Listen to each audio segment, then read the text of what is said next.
যে রাতে চাঁদ সদাগর সাপের দেবীকে অমান্য করেছিলেন, প্রাচীন বাংলার এক ঝড়ের রাতে ধনী বণিক চাঁদ সদাগর তার নদীর ধারের প্রাসাদে দৃঢ়ভাবে দাঁড়িয়েছিলেন। বাইরে গঙ্গার উপর বজ্রধ্বনি গর্জে উঠছিল, আর গ্রামবাসীরা ভয়ে ফিসফিস করে বলছিল মনসা দেবীর কথা।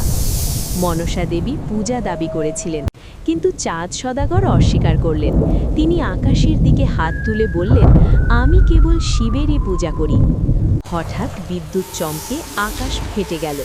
অন্ধকার থেকে অসংখ্য সাপ প্রাসাদের আঙিনায় ছড়িয়ে পড়ল। ঝড়ো হাওয়ায় প্রদীপ কাঁপতে লাগল, আর ঘাটে ঢেউ আছড়ে পড়তে লাগল প্রবল শব্দে। তবুও চাঁদ সদাগর নত হলেন না। ভোর হলে প্রাসাদ নিস্তব্ধ হয়ে দাঁড়িয়ে রইল। দুঃখের ছোঁয়া আছে, কিন্তু আত্মসমর্পণ নেই। সেই রাত কিংবদন্তি হয়ে রইল। অহংকার